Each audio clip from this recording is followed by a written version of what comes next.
ደስ ይበላችሁ።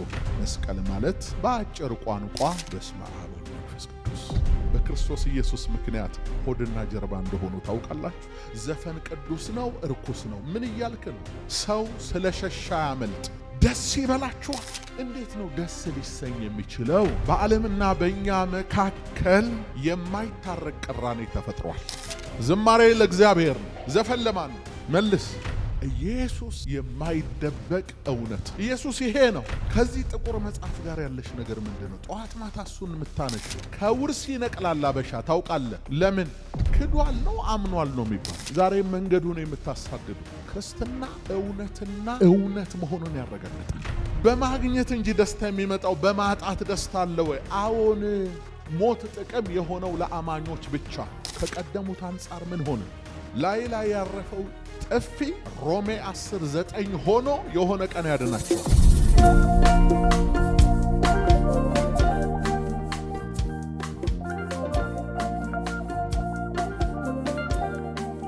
ዛሬ እንግዲህ ባለን ጥቂት ደቂቃ አብረን የምንቆይበት የትምህርታችን ርዕስ ደስ ይበላችሁ የሚል ነው።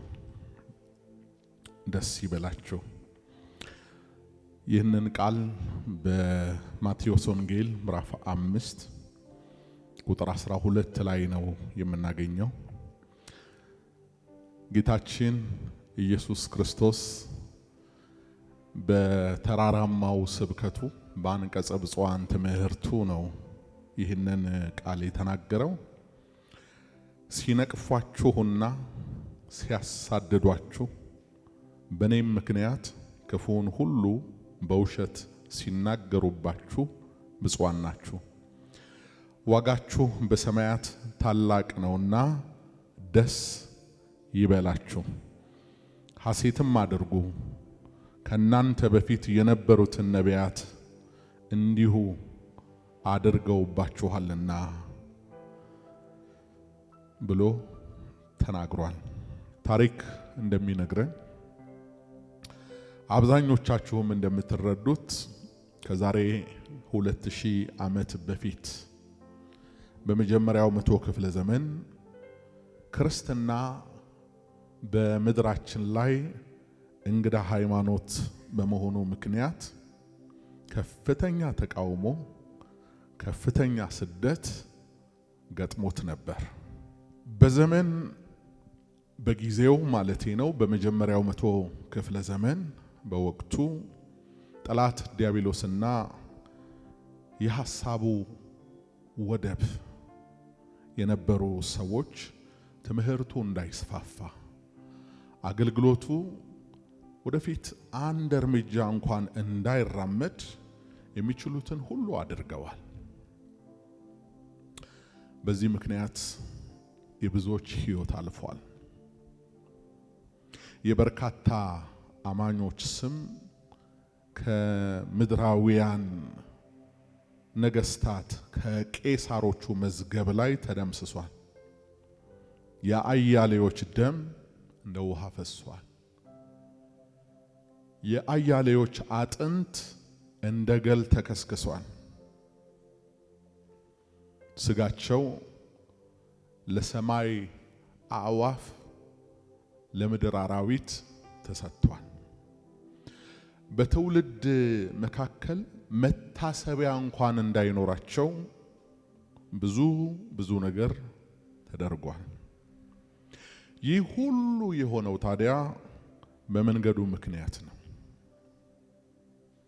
መንገዱ የምላችሁ አስቀድሞ ስለራሱ አይ አም ዘ ዌይ ብሎ ራሱን ባስተዋወቀን በጌታችን በኢየሱስ ክርስቶስ ምክንያት ነው። ክርስቲያኖች በዚህ ዓለም ላይ ክርስቶስ ትላንትና የልዩነት ምክንያት ነበረ፣ ዛሬም የልዩነት ምክንያት ነው፣ ነገም እንዲሁ ይቀጥላል። አንድ 4 ጥቅሶችን አነብላችኋለሁ። የመጀመሪያው በማቴዎስ ወንጌል ምዕራፍ 16 ከቁጥር 24 ላይ ተጽፎ የምናገኘው ቃል ነው። በዚያን ጊዜ ኢየሱስ ለደቀ መዛሙርቱ እንዲህ አለ፣ እኔን መከተል የሚወድ ቢኖር ራሱን ይካድ፣ መስቀሉንም ተሸክሞ ይከተለኝ። ነፍሱን ሊያድን የሚወድ ሁሉ ያጠፋታል፣ ስለኔ ግን ነፍሱን የሚያጠፋ ሁሉ ያገኛታል። ሰው ዓለምን ሁሉ ቢያተርፍ ነፍሱንም ቢያጎድል ምን ይጠቅመዋል? ወይስ ሰው ስለ ነፍሱ ቤዛ ምን ይሰጣል ይላል። ይህ እንግዲህ የመጀመሪያው ሁላችንንም ያስከተለን ማስጠንቀቂያ አዘል ጥሪ ነው። እኔን መከተል የሚወድ አለ። ክርስትና የልብ ፈቃድ ይጠይቃል። ሰዎች አምነው ብቻ አይደለም ወደውም ጭምር የሚሄዱበት መንገድ ነው። ስለዚህ እኔን መከተል የሚወድ ቢኖር ራሱን ይካድ ነው ያለው። ያለውን አይደለም ራሱንም ይካድ፣ ደግሞ መስቀሉንም ተሸክሞ ይከተለኝ አለ። መስቀሉን ነው ያለው። ሁላችን የየራሳችን መስቀል ስላለን ማለት ነው። መስቀል ማለት በአጭር ቋንቋ መከራ ማለት ነው። በመንገዱ ምክንያት የሚገጥመን ተግዳሮት ማለት ነው። ሁለተኛ የምናነበው ጥቅስ በማቴዎስ ወንጌል ምዕራፍ 10 ቁጥር 34 ላይ ያለውን ቃል። ቃሉም እንደዚህ ይላል፣ በምድር ላይ ሰላምን ለማምጣት የመጣው አይምሰላችሁ፣ ሰይፍን እንጂ ሰላምን ለማምጣት አልመጣሁም ይላል ጌታችን ኢየሱስ ክርስቶስ። ታዲያ ብዙ ሰዎች ይህንን ቃል በጥሬው ያነቡትና ብዙ ሊገባቸው ስለማይችል ምን እያለ ነው ብለው ይጠይቃሉ። በምድር ላይ ሰላምን ለማምጣት የመጣው እንዳይመስላችሁ ሰይፍን እንጂ የሚለውን ቃል አይተው ማለት ነው። ይሄ ባለ አእምሮዎች እንደሚያስቡት ልክ ይሄ ያለንበትን ነባራዊ ሁኔታ ስለሚያደፈርሰው ወይ ደግሞ ዓለም በዜጎቿ መካከል በየቀኑ ስለምትጠምቀው የጦርነት ጥንስስ አይደለም የሚያወራን።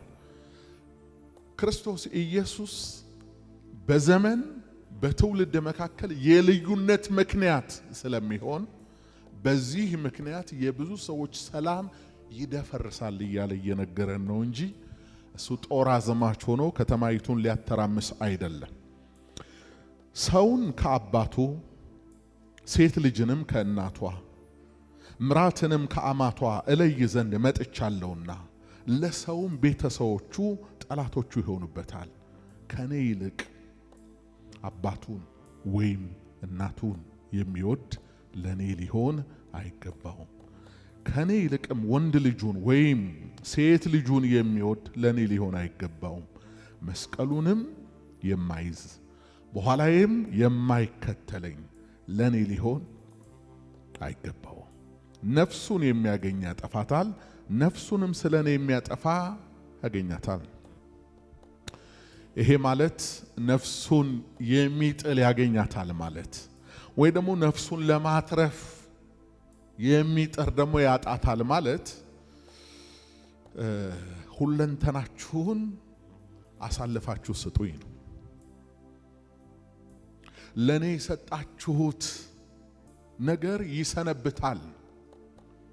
በእጆቼ ላይ በአደራ ያስቀመጣችኋት ነፍስ ትቆያለች።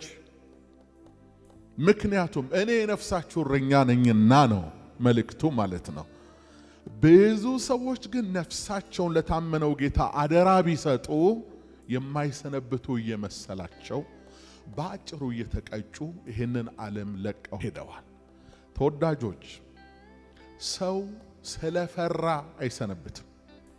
ሰው ስለሸሻ ያመልጥ ወይንም ደግሞ ሰው ስለደፈረ አይሞትም።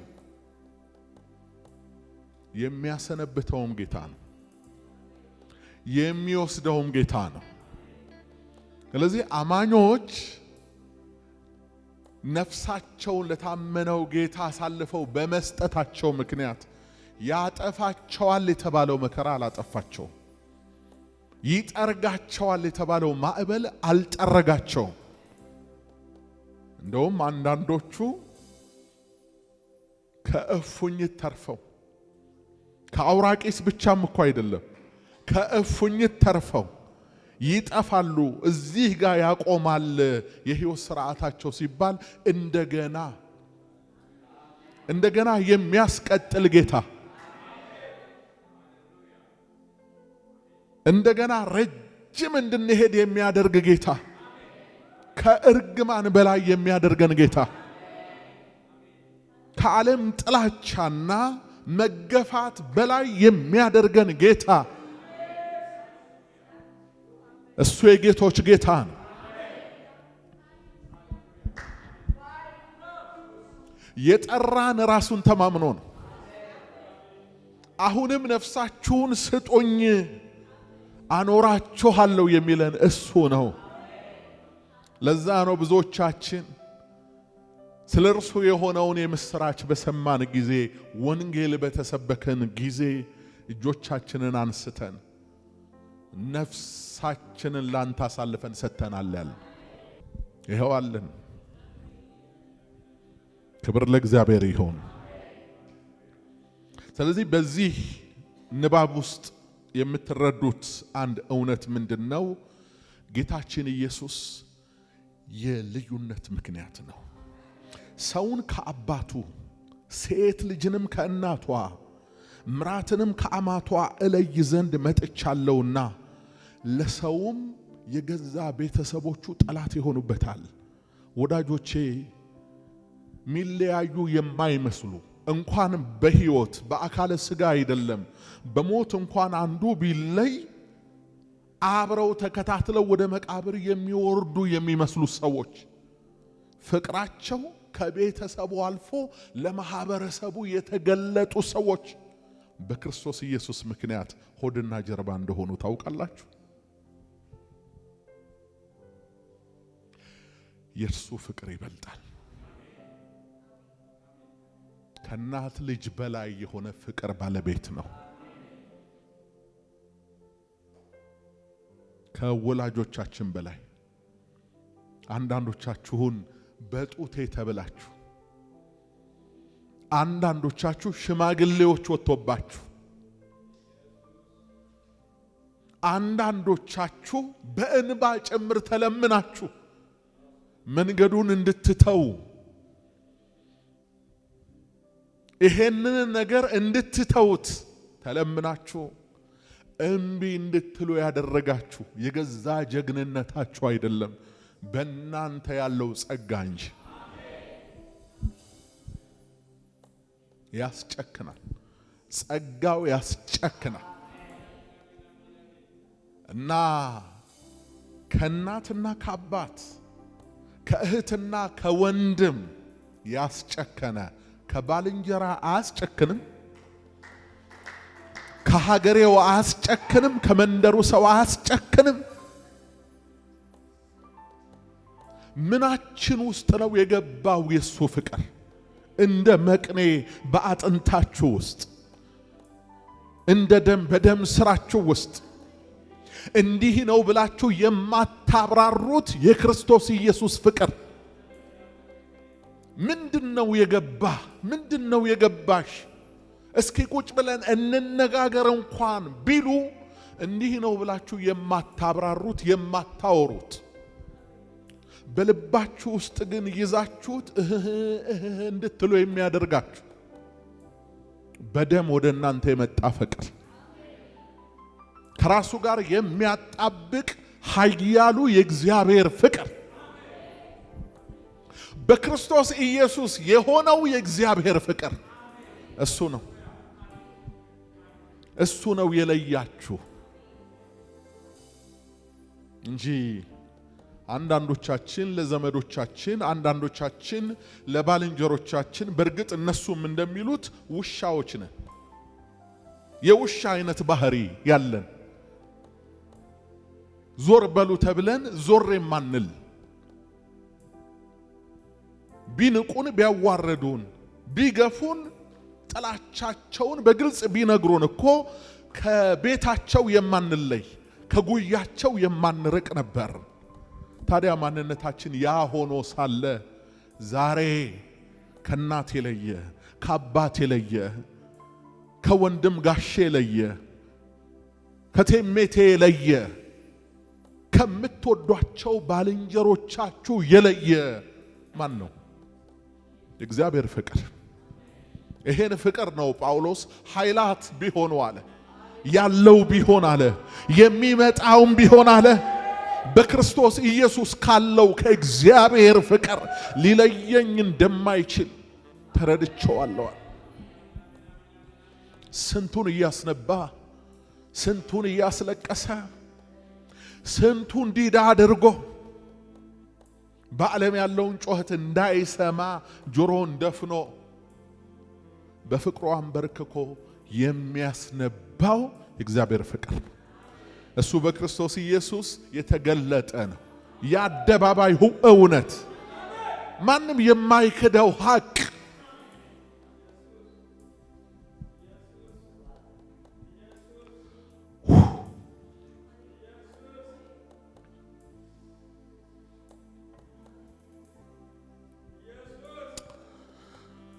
ዮሐንስ ወንጌል ምዕራፍ 16 ቁጥር 33 ዛሬ ደግሞ እንደገና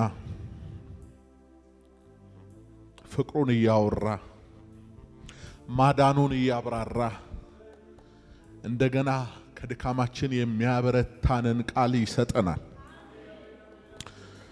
በዮሐንስ ወንጌል ምዕራፍ 16 ቁጥር 1 ላይ እንዳትሰናከሉ ይህን ነግሬያችኋለሁ፣ ከምኩራባቸው ያወጧችኋል፣ ከዚህ በላይ ደግሞ የሚገድላችሁ ሁሉ እግዚአብሔርን እንደሚያገለግል የሚመስልበት ጊዜ ይመጣል። ይህንንም የሚያደርጉባችሁ አብንና እኔን ስላላወቁ ነው። ነገር ግን ጊዜው ሲደርስ እኔ እንደነገርኳችሁ ታስቡ ዘንድ ይህን ተናግሬያችኋለሁ አለ። እንግዲህ ተነግሮናል ማለት ነው። ተነግሮናል። ዮሐንስ ወንጌል ምዕራፍ 16 ቁጥር 33 ላይ በእኔ ሳላችሁ ሰላም እንዲሆንላችሁ ይህን ተናግሬያችኋለሁ፣ በዓለም ሳላችሁ መከራ አለባችሁ፣ ነገር ግን አይዟችሁ እኔ ዓለምን አሸንፌዋለሁ። በክርስቶስ ኢየሱስ እኛ ሰላም ነን። በዓለም ግን ሰላም የለንም። በዓለምና በእኛ መካከል የማይታረቅ ቅራኔ ተፈጥሯል። ምክንያቱም መጽሐፍ ዓለምን መውደድ ከእግዚአብሔር ጋር ጥል እንደሆነ እወቁ። ልጆች ሆይ ዓለምንና በዓለም ያለውን አትውደዱ። በዓለም ያለውን የዓይን አምሮት፣ ከንቱ ምኞት፣ ስለ ገንዘብም መመካት ይህ ከዓለም እንጂ ከእግዚአብሔር ስላልሆነ ዓለምን በዓለም ያለውን አትውደዱ ተብለናል። ስለዚህ አትውደዱ የተባልነውን ጠልተናታል። በዓለም ውስጥ ያለውን ጠልተናል። ስለዚህ ከኛ ጋር ጠበኛ ናት ዓለም፣ መቼም ላንታረቅ። ዓለም ስላችሁ ኮስሞውን አይደለም። በዓለም ውስጥ ያለ ክፉ ምኞት አለ፣ ክፉ ሐሳብ አለ፣ ክፉ ሲስተም አለ፣ ለእግዚአብሔር ልጆች በፍጹም የማይሆን አደራረግ አለ። እሱን አንፈልገውም፣ አንመርጠውም። ጥሉት ስለተባልን እንጠላዋለን ማለት ነው። በዚህ ምክንያት ዓለም በእግዚአብሔር ልጆች ላይ መከራ ታመጣለች። እና መከራው ከዚህ የተነሳ ነው። ግን አይዟችሁ ብሎናል። ኢያሱን አይዞህ ያለው እኛንም አይዞህ እያንዳንዳችንን አይዟችሁ እያለን ነው። ባህርና ወጀብ ሲያናውጣቸው የነበሩትን ደቀ መዛሙርቱን አይዟችሁ አትፍሩ እኔ ነኝ ያለው እርሱ ዛሬም አይዟችሁ የሚለን ነው። አንዳንድ ጊዜ ሰዎች እንደዚህ ይላሉ። ጨከናችሁ ስትሄዱ ከርሱ መነጠል ሲያቀታችሁ ይህንን መንገዳችሁን ሲመለከቱ ማን አይዞት ብሎት ነው ይላሉ። ማን አይዞ ይለዋል? አብርሃምን አይዞ ያለው ነው። እኔ ላንተ ጋሻ ነኝ ያለው ኢያሱን አይዞ በሕይወት ዘመን ሁሉ የሚቋቋም የለም ወደ ግራም ወደ ቀኝም አትበል ያለው እሱ ነው። ማን አይዞ ይለናል? ጌታ ነው። እስኪ በምን ትኖር እንደሆነ እናያለን ብለው ካስወጧት በኋላ እስኪ በምን ይኖር እንደሆነ እናየዋለን ብለው ከውርስ አንዳንድ ሰው ክፉ ነው።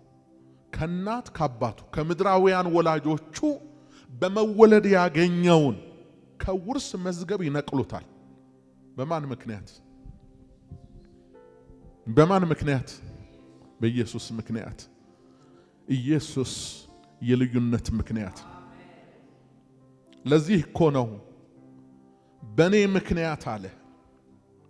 በኔ ምክንያት ክፉን ሁሉ በውሸት ሲናገሩባችኋል ደስ ይበላችኋል።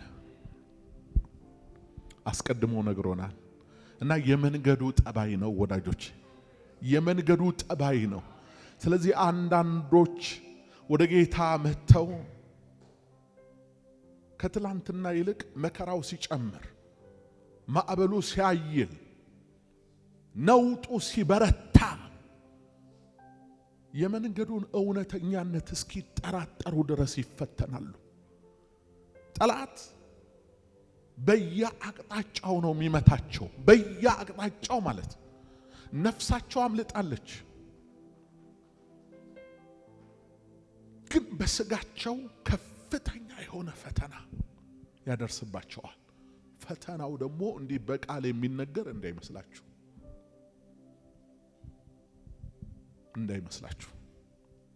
ልዩ ልዩ ፈተናዎች ልዩ ማነው? ሐዋርያው ጴጥሮስ ነው እንደዚህ ያለ። በአንደኛ ጴጥሮስ መጽሐፍ ምዕራፍ 1 ቁጥር 6 ላይ ነው ኃይለ ቃሉ ያለው።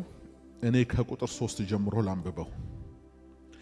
ጸጋና ሰላም ይብዛላችሁ ኢየሱስ ክርስቶስ ከሙታን በመነሳቱ ለሕያው ተስፋና ለማይጠፋ እድፈትም ለሌለበት ለማያልፍም ርስት እንደ ምሕረቱ ብዛት ሁለተኛ የወለደ የጌታችን የኢየሱስ ክርስቶስ አምላክና አባት ይባረክ።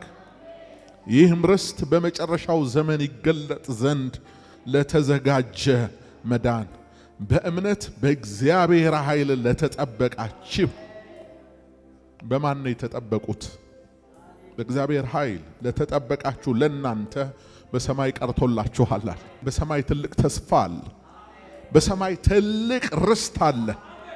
እሱ የተረጋገጠና የታመነ ነው። ቀርቶላችኋል። በዚህም እጅግ ደስ ይላችኋል አለ። ነገር ግን በእሳት ምንም ቢፈተን ከሚጠፋ ወርቅ ይልቅ አብልጦ የሚከብር የተፈተነ እምነታችሁ ኢየሱስ ክርስቶስ ሲገለጥ ለምስጋናና ለክብር ለውዳሴ የሚገኝ ዘንድ አሁን ለጥቂት ጊዜ ቢያስፈልግ በልዩ ልዩ ፈተና አዝናችኋል። አሁን ቢያስፈልግ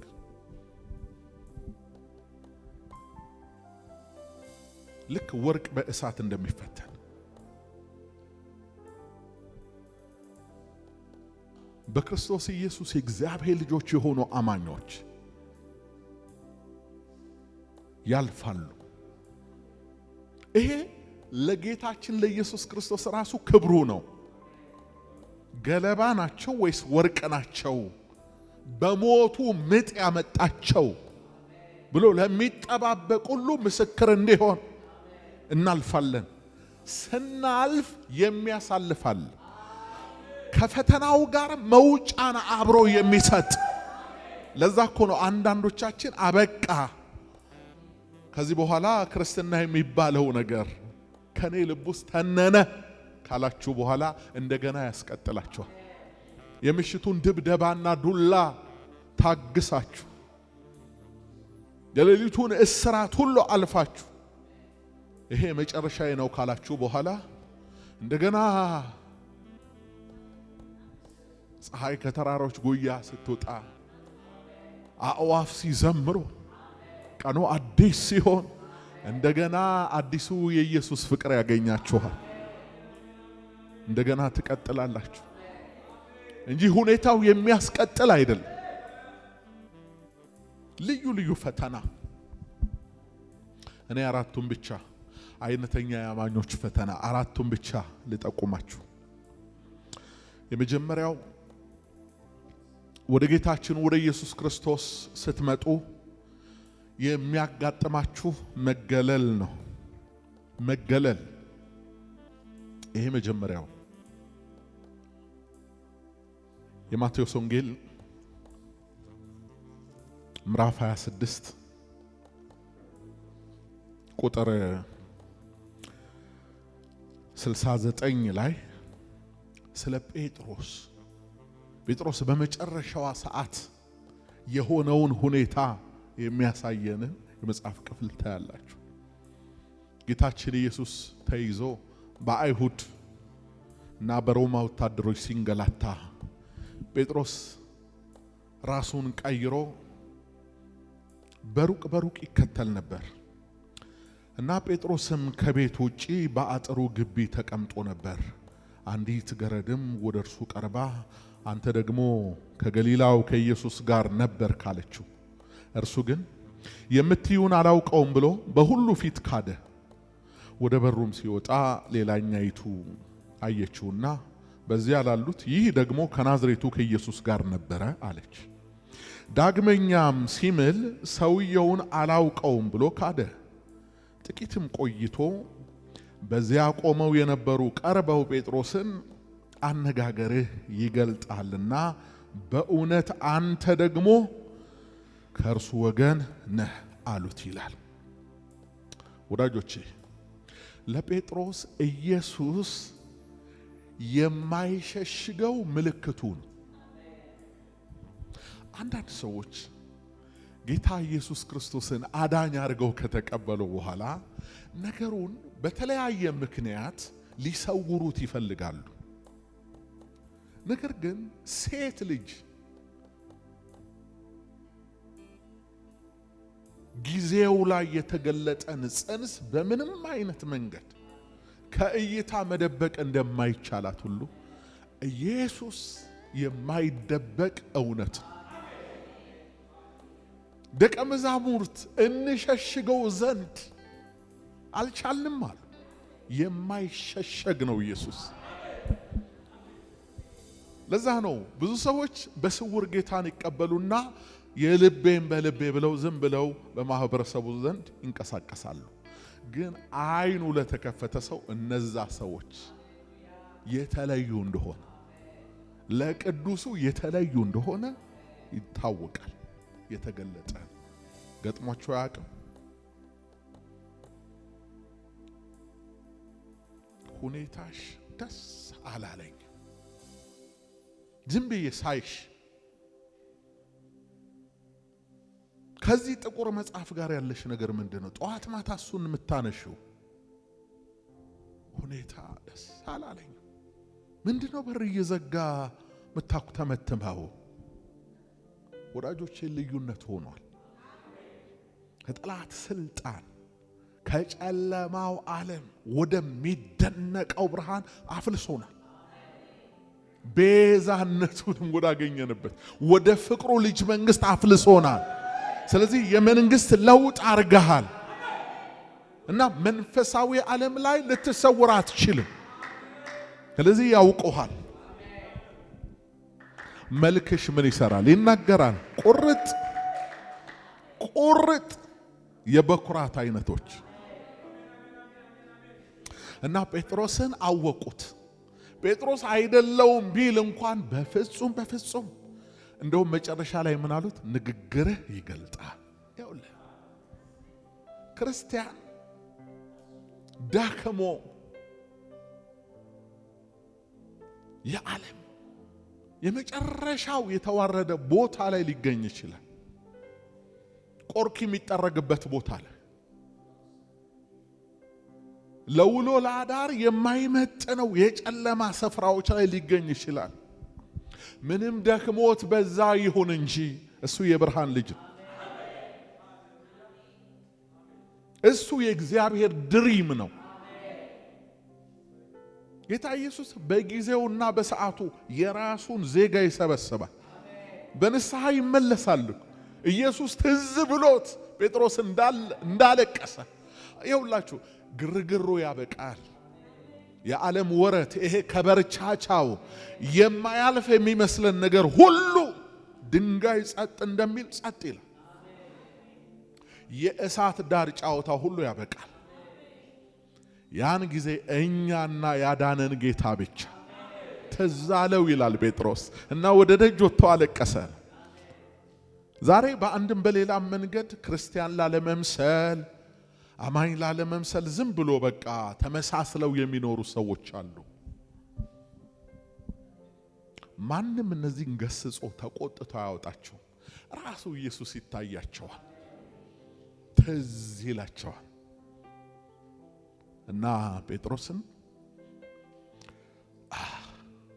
በቃ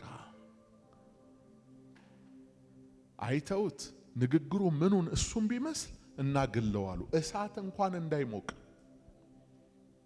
እንዲሁ ነው። ዛሬ ከዕቁብ ያስወጡሃል፣ ከእድር ያባርሩሃል። አክሲዮን ውስጥ ካለ እንኳን እንደምንም ብለው ይነቅሉሃል።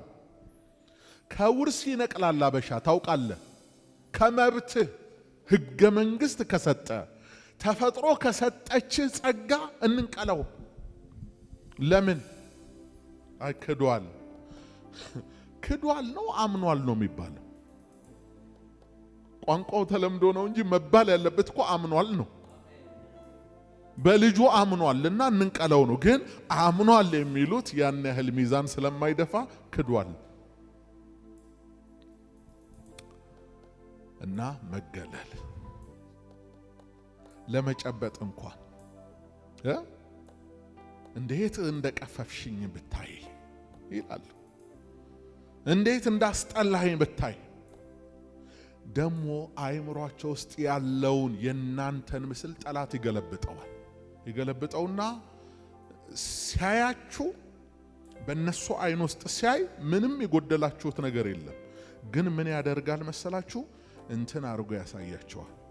ልክ ይሄ ሰካራም ሲያይ ታውቃለህ። ሰካራም ለምሳሌ እኔ ብዙ ቤቶች ይገርመኛል።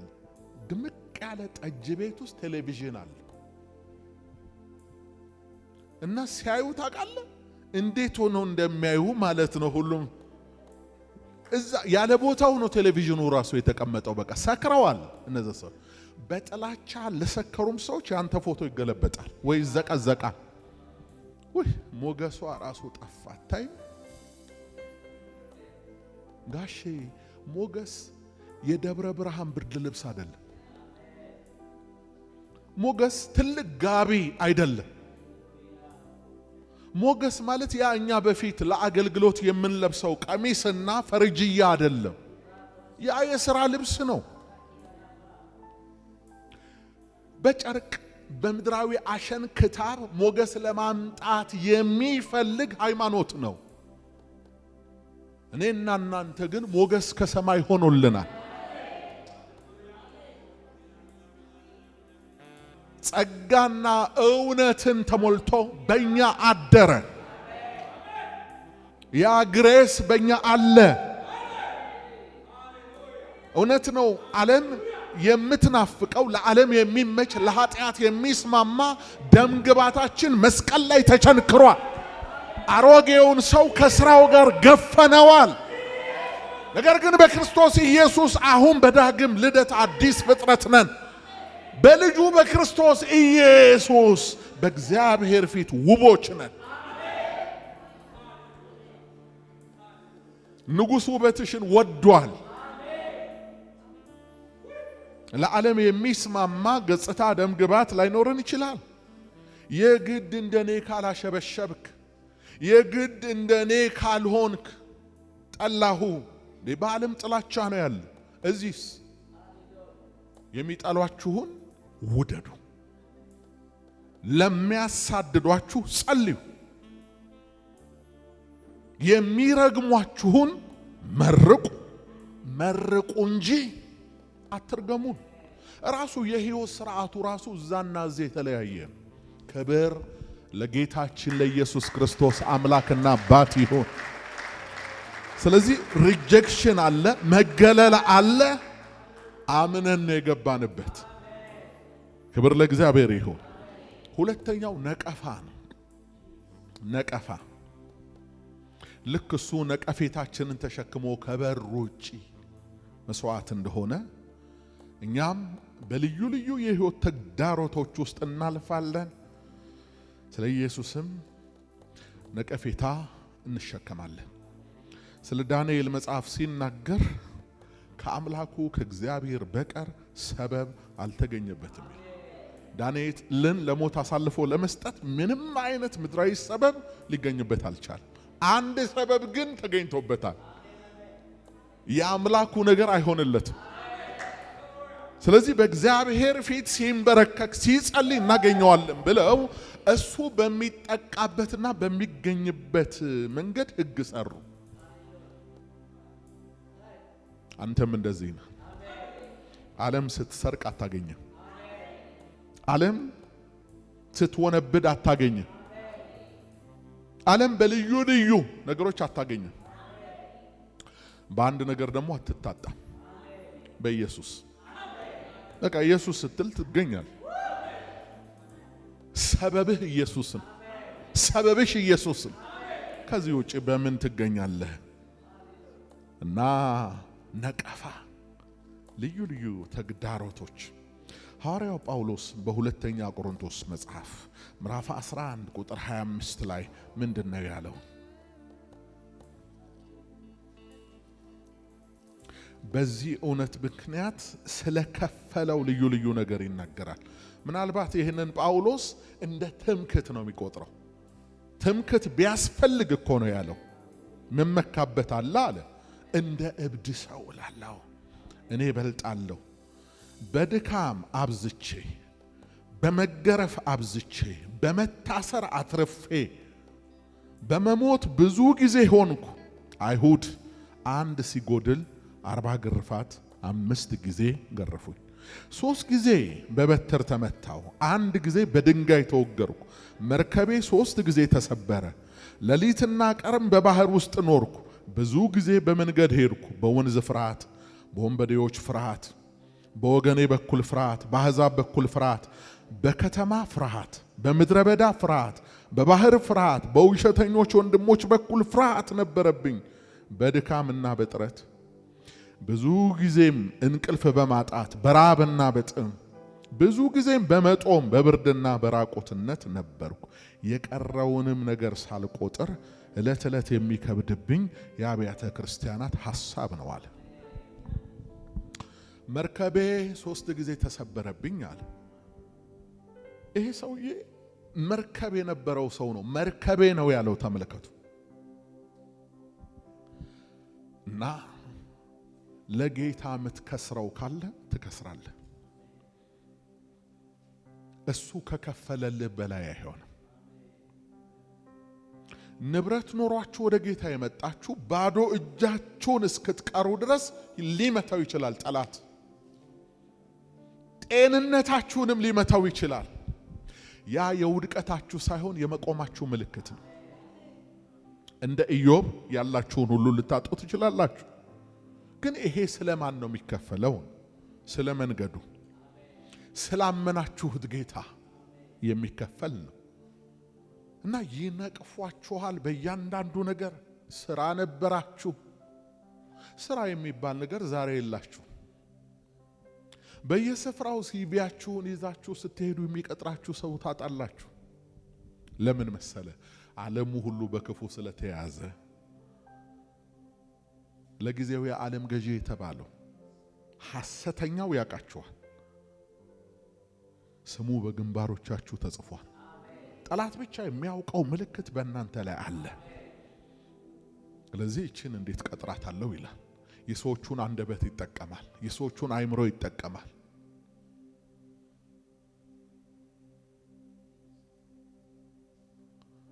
ሁሉን ነገር አሟልታችሁ አትቀጠሩ።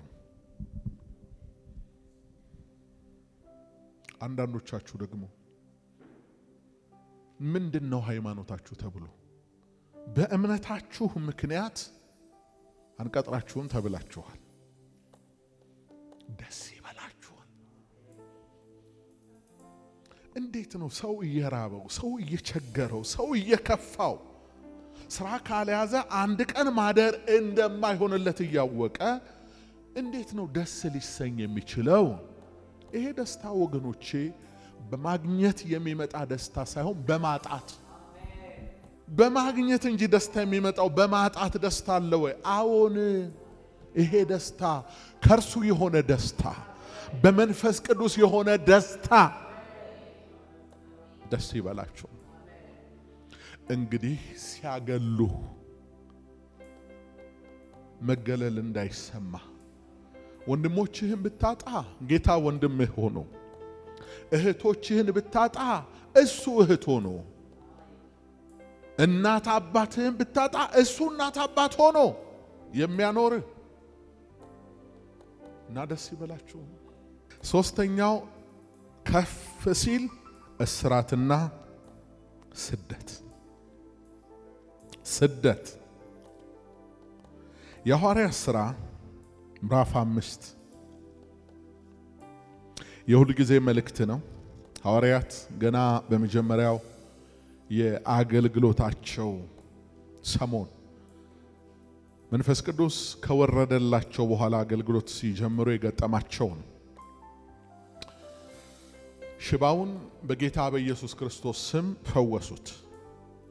በዚህ ምክንያት በኢየሩሳሌም ሁሉ ወሬው ናኘ። ያን ጊዜ የተፈወሰው ሰው እያለ የፈወሱትን ሰዎች ሸንጎ ፊት አቆሟቸው። ከዛ በማን ስም በማን ስልጣን አሏቸው። እነሱም በጌታ በኢየሱስ ክርስቶስ ስም አሉ። ከዛ በኋላ ምንድነው ያደረጓቸው? እስር ቤት ሰው ለምን ይፈወሳል ብላ ዓለም በዓለም ያለው ማለት ነው። እሱ ህመምተኛ አድርጎ ነው የሚገዛው። እሱ አጉድሎ ነው የሚገዛው። የኛ ጌታ ደግሞ ፈውሶ ነው። የኛ ጌታ ደግሞ ሞልቶ ነው።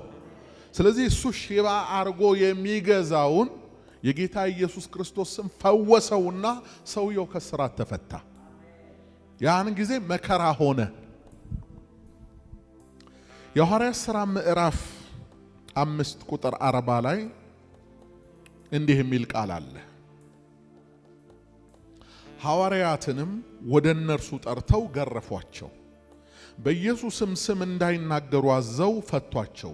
እነርሱም ስለ ስሙ ይናቁ ዘንድ የተገባቸው ሆነው ስለተቆጠሩ ከሸንጎ ፊት ደስ እያላቸው ወጡ ይላል።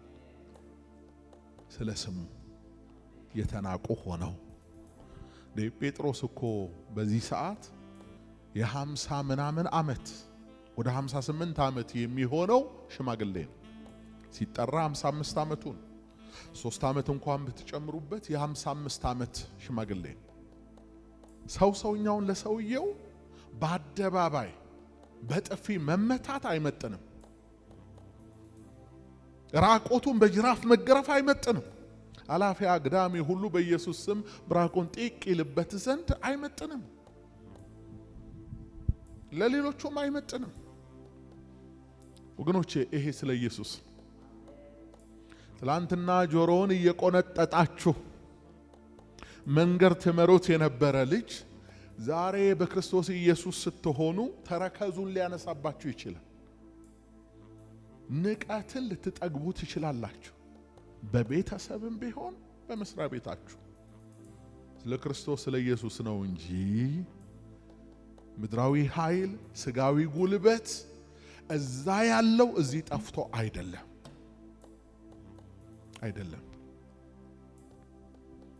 የመንገዱ ጠባይ ነው።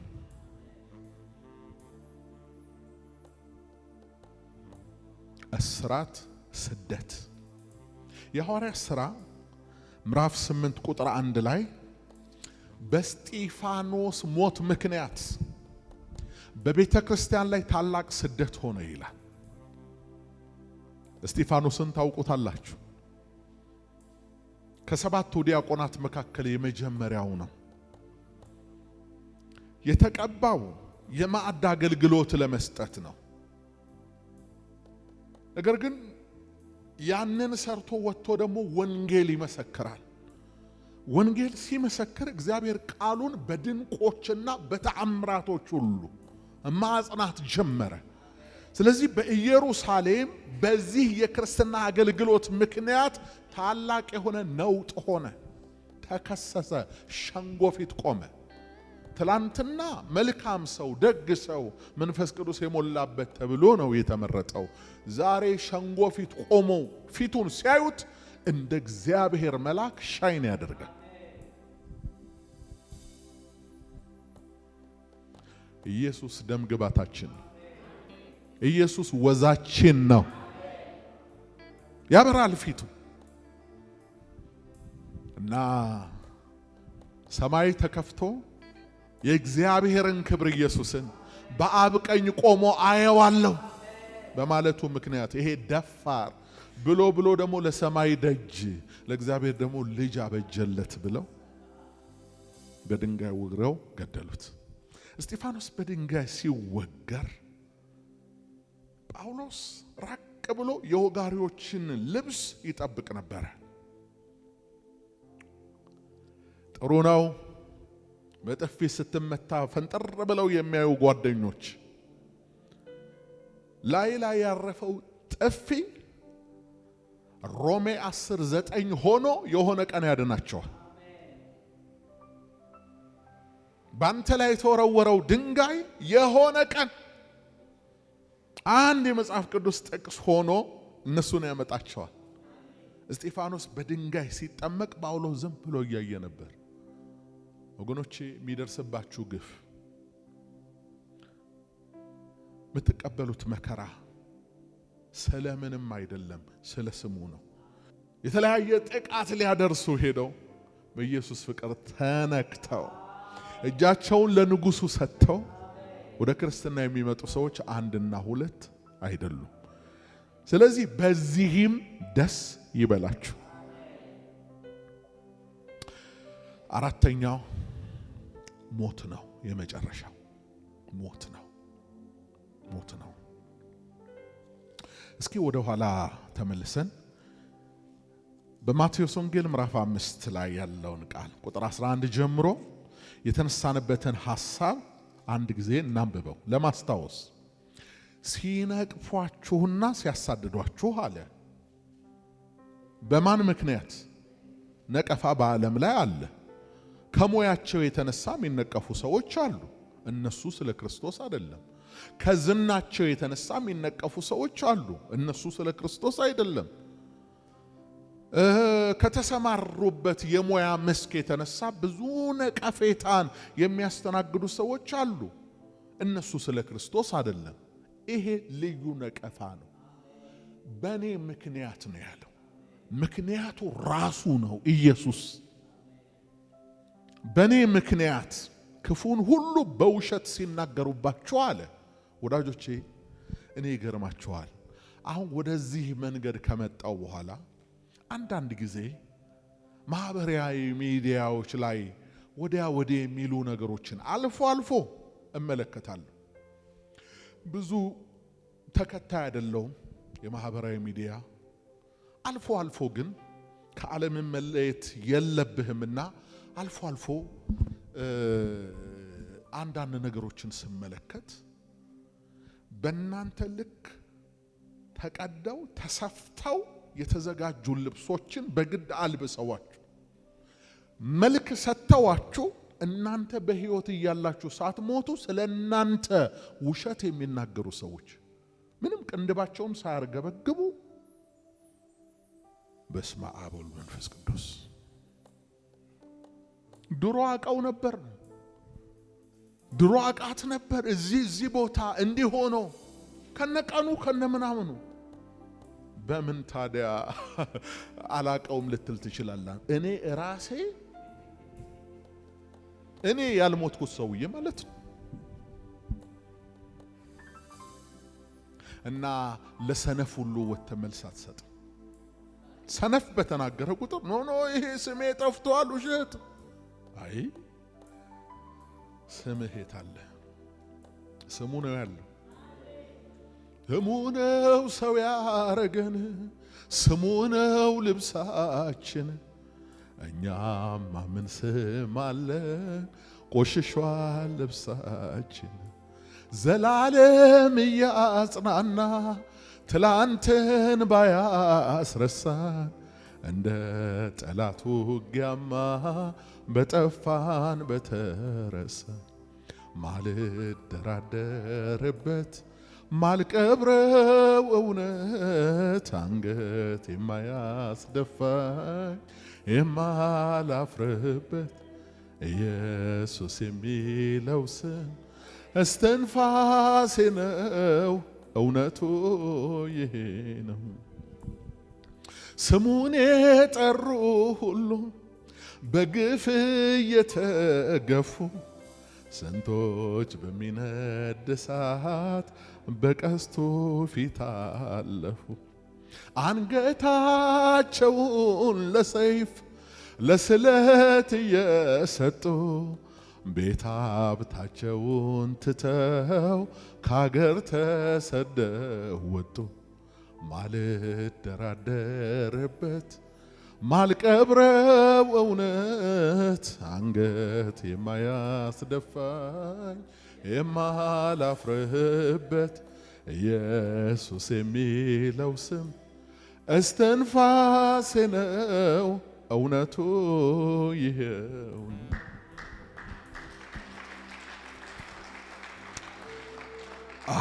አቤት አቤት አቤት አቤት እንደው ከጌታ ጋር እንደመኖር ምን ዓለም አለ ወዳጆቼ ከዚህ በላይ ደስታ ከዚህ በላይ ተድላ በውሸት ሲናገሩባችሁ አለ እኮ ራሱ ባለቤቱ ማስተሩ ቀድሞ ነገረን በውሸት ሲናገሩባችሁ ብፁዓን ናችሁ ዋጋችሁ በሰማያት ታላቅ ነውና ደስ ይበላችሁ ሐሴትም አድርጉ ከናንተ በፊት የነበሩትን ነቢያት እንዲሁ አሳደዋቸዋል ይህን ቃል የሚናገረው በጊዜው ለነበሩት ለደቀ መዛሙርቱና ለሌሎች ነው ከናንተ በፊት የነበሩትንም እንዲህ አርገዋቸዋል አለ ዕብራውያን መጽሐፍ ምዕራፍ 11 ቁጥር 35 ጀምሮ ስለ ጌዲዮንና ስለ ባርቅ ስለ ሶምሶምም ስለ ዮፍታይም ስለ ዳዊትና ስለ ሳሙኤልም ስለ ነቢያትም እንዳልተርክ ጊዜ ያጥርብኛልና እነርሱ በእምነት መንግስታትን ድል ነሱ ጽድቅን አደረጉ የተሰጠውን የተስፋ ቃል አገኙ የአንበሶችን አፍ ዘጉ ከሰይፍ ስለት አመለጡ ከድካማቸውም በረቱ በጦርነት ኃይለኞች ሆኑ የባዕድ ጭፍሮችን አባረሩ ሴቶች ሙታናቸውን በትንሣኤ ተቀበሉ ሌሎችም መዳንን ሳይቀበሉ የሚበልጠውን ትንሣኤ እንዲያገኙ እስከ ሞት ድረስ ተሰበሰቡ ተደበደቡ ሌሎችም መዘበቻ በመሆንና በመገረፍ ከዚህም በላይ በእስራትና በወህኒ ተፈተኑ በድንጋይ ተወግረው ሞቱ ተፈተኑ በመጋዝ ተሰነጠቁ በሰይፍ ተገድለው ሞቱ ሁሉን እያጡ መከራን እየተቀበሉ እየተጨነቁ የበግና የፍየል ሌጦ ለብሰው ዞሩ ዓለም አልተገባቸውምና በምድረ በዳና በተራራ በዋሻና በምድር ጉድጓድ ተቀበዘበዙ ይላል እንግዲህ እነዚህ ያለኛ ፍጹማን እንዳይሆኑ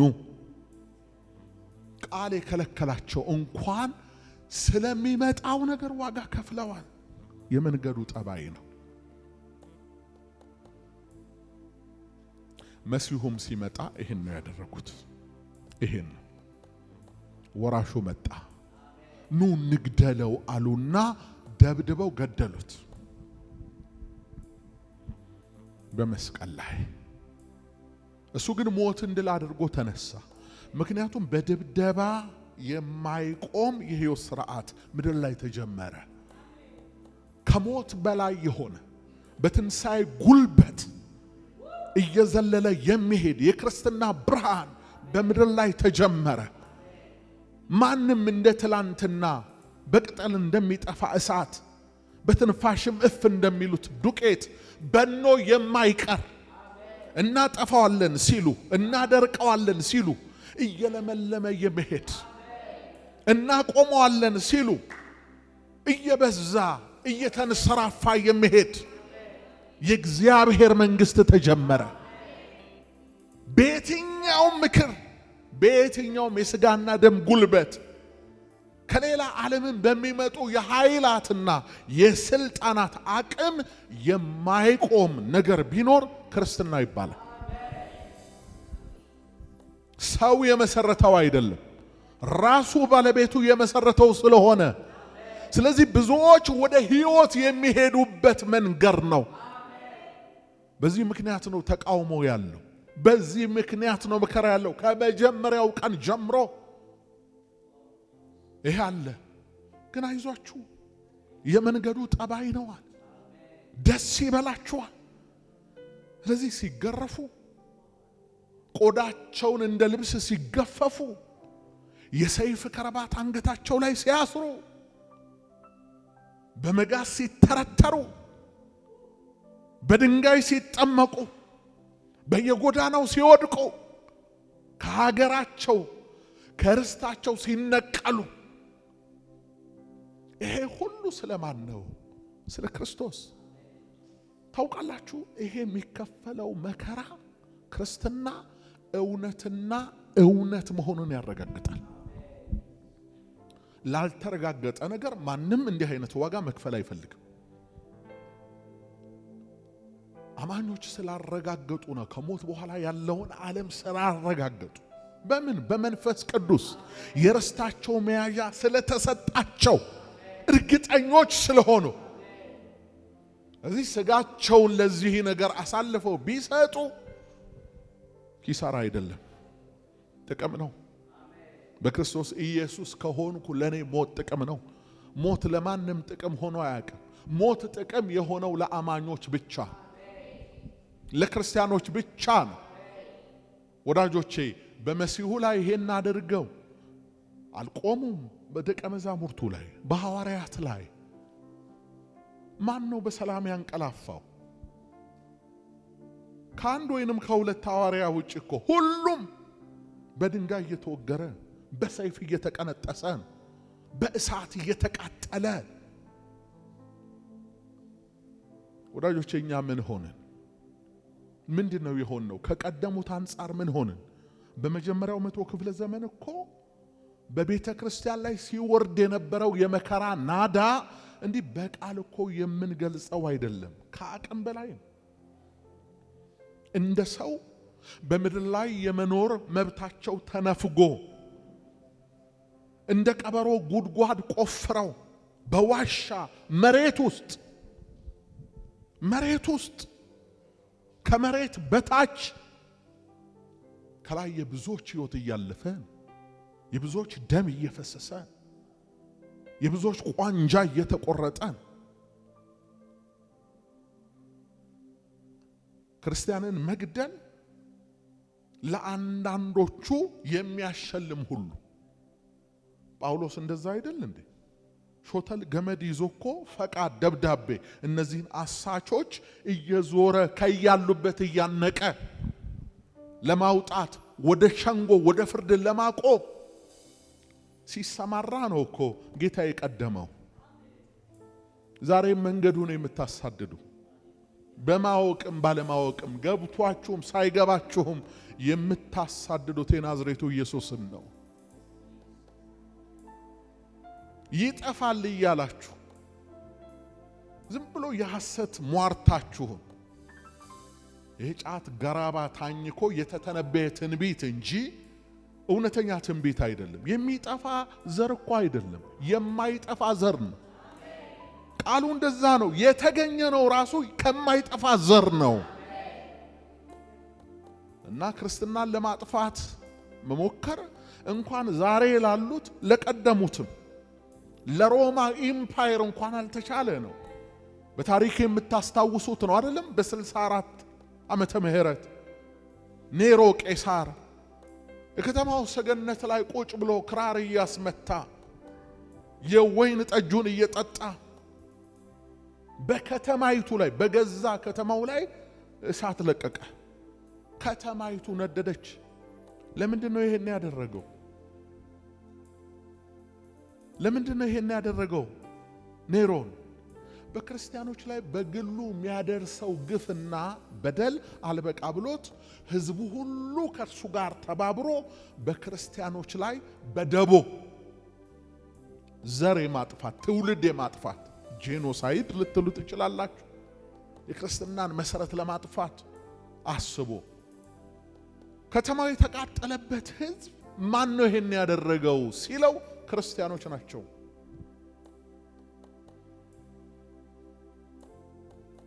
እንጸልያለን እያሉ ጧፍ እያበሩ እንዲያሉ እነሱ ናቸው። በቃ ህዝቡ ክርስቲያኖችን እያደነ ለማጥፋት ፈቃድም አልጠየቀም፣ ጊዜም አልወሰደበትም።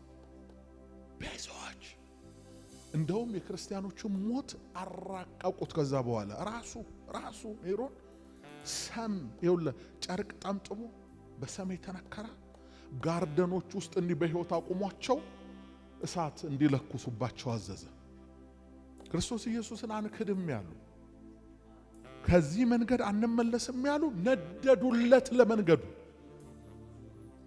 እንደ ጧፍ ጤሱለት ለመንገዱ። ኢየሱስ ይሄ ነው ያለንን አይደለም ራሳችንን እንኳን ልንሰጣው የተዘጋጀንለት ጌታ በጸጋው ማንም በራሱ እንዲህ ሊያደርግ አይችልም። በቤተ ክርስቲያን ታሪክ የምታስታውሱት አይደለም? ፖሊካርፕ የ86 ዓመት ሽማግሌ በሀገሪቱ ውስጥ የታወቀ ነው። በዚያው ሰሞን ይውላችሁ ከ64 ጀምሮ እስከ መጀመሪያው 100 እስከ 100 ክፍለ ዘመን ድረስ ሁለት የሮማ ቄሳሮች ኔሮንና ዶሚታን የሚባል ወይ ደግሞ በአማርኛ በግዕዙ ድምጥያኖስ የሚባለው ዮሐንስን ወደ ፍጥሞ ደሴት ያስጋዘው ማለት ነው። እነሱ የተፈራረቁ የክርስትናው መንገድ ጨፈጨፉት። አልገልጽም። ለራሳቸው አምልኮ እየተቀበሉ ቤተ መቅደስ አሰርተው ምስል አስቀርጸው ኢየሱስ ጌታ አይደለም፣ ጌታማ እኛ ነን፣ ጌታ ቄሳር ነው ተብሎ ለቄሳር አምልኮ እየተጤሰ እየተሰገደ ለሱ ያልሰገደ የይለፍ ደብዳቤ አይሰጠው፣ ንግድ አይነግድም፣ እርሻ አያርስም። ገብቶ አምልኮ ፈጽሞ ለመውጣቱ ደብዳቤ ካልያዘ ከማንኛውም ማህበረሰብ ጋር አይቀላቀልም። ከዚህ በላይ መገለል አለ ወይ ወዳጆቼ? በእምነታችሁ ምክንያት በገባችሁ እውነት ምክንያት ማንም ላይ ሳትደርሱ በማንም ላይ ክፉ ሳታደርጉ ተፈጥሮ የሰጠቻችሁን መብት ተጠቅማችሁ በገዛ አእምሯችሁ አስባችሁ ይሄ ነው የመረጥኩት መንገድ በማለታችሁ ምክንያት ይሄ ሁሉ መከራ፣ ይሄ ሁሉ የሐሰት ክስ፣ ይሄ ሁሉ ግፍ አርቲስቶቹ ለዓለም አንዘፍንም አንጨፍርም፣ ከዚህ በኋላ ለክርስቶስ ኢየሱስ ራሳችንን ሰጥተናል፣ በዚህ ጉሮሯችን እንዘምርበታለን እንጂ አንዘፍንበትም ያሉ ቀን በዛች ምሽት ዓለም ብዕሯን ታነሳለች። እንደ ጭራቅ ጣቶቻቸው ሁሉ የኪቦርዶቻቸው በተን ላይ ተጭኖ እስከዚህ ቀን ድረስ ዘፍነው ሲያስጨፍሯቸው ምንም አላሉም። ዛሬ በቃኝ ዘፈን ሲሉ ጣቶቻቸው ሰይጣን ነው እነዚህን ሰዎች ተቃዋሚዎችን የሚጠቀመው ሰይጣን ማንም እንዳይመስላችሁ። አልፎ ተርፎ ደግሞ ውይይቶች ተጀምረዋል። ዘፈን ቅዱስ ነው እርኩስ ነው ምን እያልክ ነው? አንተ ታዋቂው አክቲቪስት ወይ ታዋቂው ቲክቶከር ታዋቂው የሆነ ሰው በራስ ልክ እዛው መንደር ውስጥ ማለት ነው አንተ ጽፈ የቅዱሱ እግዚአብሔር ቃል ሊቀየር እውነትህን ነው ይወስደሃል። በተኛህበት ይወስደሃል።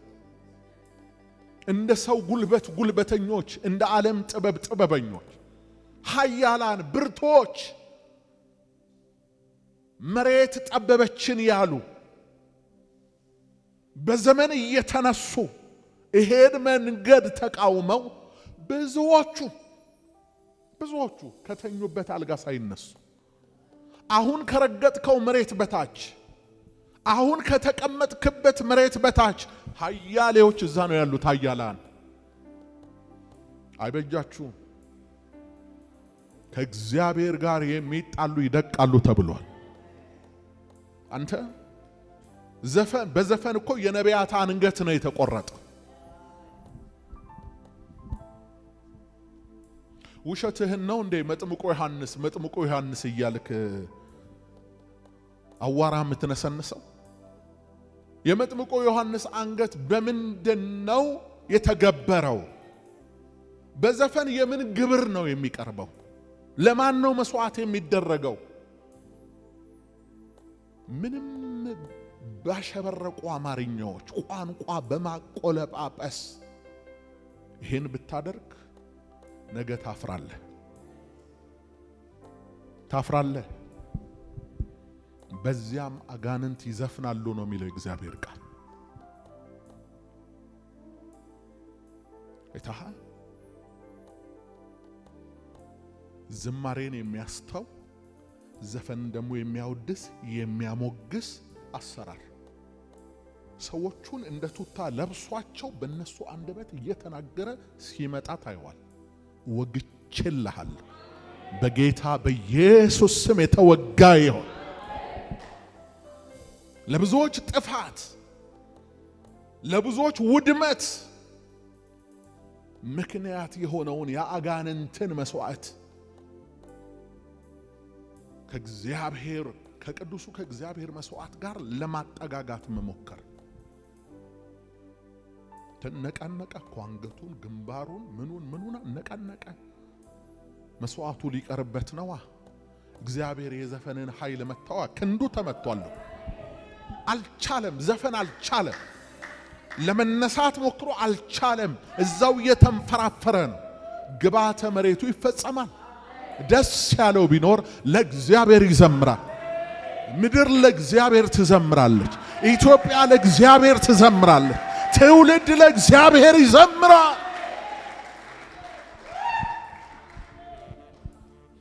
ዝማሬ በውስጥም በውጭም ተግዳሮት አለበት። ተግዳሮቶቹ ብዙ ናቸው፣ ግን እያሸነፈ ይወጣ። ትላንትና የኢያሪኮን ቅጥር እንደ ውሃ እንዳፈረሰ፣ ዮርዳኖስን እንደ ግንብ እንዳቆመ፣ የጠላትን ሰራዊት እንደ ቅጠል እንዳረገፈ፣ በጳውሎስና በሲላስ ዘመን የወይኒ መሰረት እንደናጠ ዝማሬ እያሸነፈ ይቀጥላል። ገና በሰማይ በበጉ ዙፋን ፊት ሊሞት ሊሸነፍ ሊወድቅ ሊቋረጥ በማይችል ሰማያዊ ቅኔ ታርደሃልና ሞተሃልና ከነገድ ከወገን ከቋንቋ በደምህ ዋይተህ ለራስህ ካህናትና መንግስት አድርገሃል እየተባለ ይገባሃል የሚል ዝማሬ ይገባሃል የሚል ዝማሬ ለእግዚአብሔር ነው። ዘፈን ለማን ነው? መልስ። አይሆንም። ወንጌል ያሸንፋል። ምን ያህል ብትረባረቡ ወንጌል ያሸንፋል። ምን ያህል በቃ ጭራችሁን ብትነሰንሱ ያሸንፋል። እያሸነፈ ነው እዚህ የደረሰ። እያሸነፈ ከእሳት በላይ ሆኖ ከሰይፍ በላይ ሆኖ የአንበሶች ጥርስ ያላቆሙት የዘንዶ ፉጨት ያላቆመው መንገድ ነው። ይሄ መንገድ በደም የተመረቀ ነው። መንገዱ ራሱ መሪውም በደም ነው፣ ተከታዮቹም በደም ነው። እና ብዙዎቹ ያን ዓለም ትተው ገና ወደ ክርስቶስ ኢየሱስ መጡ ሲባል አንተ ሌባ ከስረ ነው፣ ተዋርደ ነው፣ ያንተን ዘፈን የሚሰማላ አጥቶ ነው ምናምን ነው። ኧረ ይሄ የሚታይ ዛሬ ነው እንዴ? ሰውየው ወደ ጌታ ሲመጣ ትላንትና ለምን አልጻፍክ? ያጣ ለማኝ ተሳድቦ ይሄዳል እንደምትሉት ማለት ነው። እና ሞት አለው። ሞትም ቢሆን ሮሜ 8:36 ስላንተ ቀኑን ሙሉ እንገደላለን አለ። አሜን። እንዴት ነው ሰው ቀኑን ሙሉ የሚገደለው? አንዴ ነው የሚገደለው። ቀኑን ሙሉ እንዴት ይገደላል? በቃ እንገደላለን ብሎ የመጨረሻ ጥቅስ የሚገርማችሁ ይሄ ገዳዮቹ ራሳቸው አሳዳጆቹ ራሳቸው ተቃዋሚዎች ብቻ እንዳይመስሏችሁ ክርስቲያኖች ነን ያሉ እግዚአብሔርን እንወዳለን ያሉ እነሱ ናቸው እኮ አሳዳጆቹ። ማረጋገጫ ዮሐንስ 16:1 ላይ እንዳትሰናከሉ ይህን ተናግሬያችኋለሁ ከመኩራባቸው ያወጧችኋል። ምኩራብ የጸሎት ቦታ ነው። ከዛስ ከዚህ በላይ ደግሞ የሚገድላችሁ ሁሉ እግዚአብሔርን እንደሚያገለግል የሚመስልበት ጊዜ ይመጣል። መጥቶ እኮ ቦክስ ያቀመሰ ለሃይማኖቱ ቀንቶ እኮ ነው። ለሱ እኮ ዋና አገልግሎት ነው እኮ። የሚያሳድዳችሁ የሚገላችሁ እግዚአብሔርን እንዳገለገለ ይመስለዋል።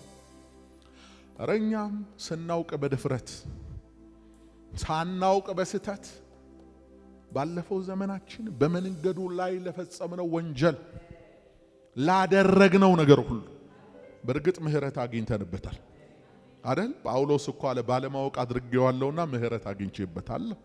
ከዚህ በኋላ የባሰ ፍርድ እንዳይገጥማችሁ በስመ ክርስትና ውስጥ ሆናችሁ የግድ መንገዱ ከመንገዳችሁ ጋር ስላልመሰለ ትምህርቱ ከትምህርታችሁ ጋር ስላልገጠመ ማሳደድ ቢበቃ ጥሩ ይመስለኛል። እንዴት ሰው የክርስቶስን መስቀል አሰራለሁ ብሎ እንግዲህ መስቀሉ የሱ ከሆነ ማለት የኢየሱስ ከሆነ መስቀሉ